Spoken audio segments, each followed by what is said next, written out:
ऐसे ही जब गंगा और रमेश घर की ओर जा रहे थे, तभी रास्ते में अचानक गंगा की नजर उन चाचा पर पड़ गई जिनके साथ वो कल ही माँ के घर से अपने ससुराल आई थी। अरे चाचा जी, आप यहाँ? और चाचा जी, आप इस तरह उदास खड़े क्यों हैं? अरे बेटी, अब तुझे क्या ही बताऊं। जब से वो रिक्शा चलने लगा है ना, तब से बैलगाड़ी में जाने के लिए सवारी ही नहीं मिलती।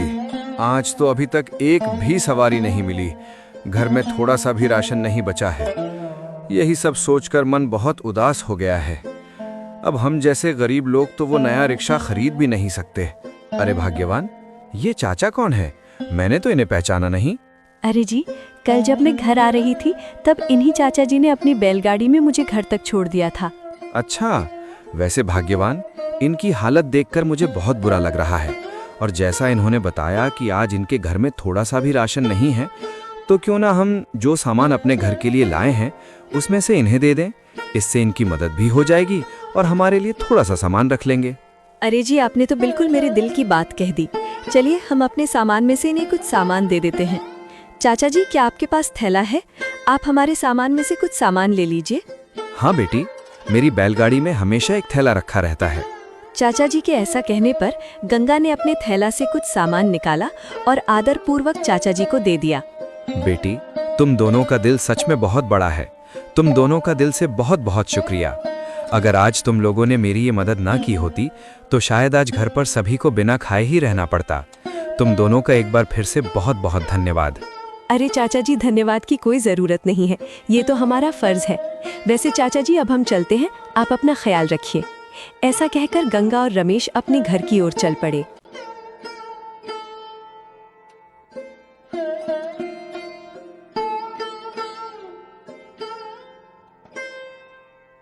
भाग्यवान, मुझे तुमसे एक बात पूछनी थी। हाँ जी, पूछिए ना, क्या बात है? भाग्यवान, मुझे एक बात समझ में नहीं आती कि तुम अपनी दीदी से इतनी नफरत क्यों करती हो।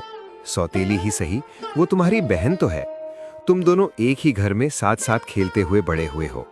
ऐसे में दिल में इस तरह की नफरत पालना ठीक बात नहीं है। अरे जी, अब आप भी उस गरीब गंगा की तरफ होने लगे हैं। आखिर आपने उस लावारिस गंगा में ऐसा क्या देख लिया जो आप मुझसे इस तरह बातें कर रहे हैं? अरे भाग्यवान, मेरा कहने का मतलब वो नहीं है जो तुम सोच रही हो। मैं तो बस इतना कहना चाहता हूँ कि तुम दोनों ही बहनें हो और अगर तुम मिलजुल कर रहोगी तभी जीवन में खुशियाँ आएंगी। आप ये सारी बातें रहने ही दीजिए। मैं उस लावारिस गरीब बहन के साथ मिलजुल कर नहीं रह सकती हूँ। कृपया आप ये सब बातें यहीं छोड़ दीजिए। विवान भले ही अमीर था, लेकिन उसका मन सीता की तरह अमीरी गरीबी का भेद नहीं करता था। वो स्वभाव से सीधा साधा, सरल और नेक इंसान था।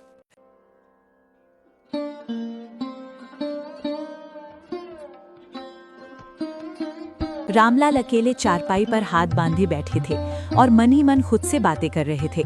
पता नहीं भाग्यवान और सीता गंगा से क्यों इतना नफरत करती हैं। सौतेली हुआ तो क्या हुआ, वो भी इसी घर की बेटी है। आज जो मैंने बाजार जाते देखा, उसके बाद तो सीता ने हद ही कर दी।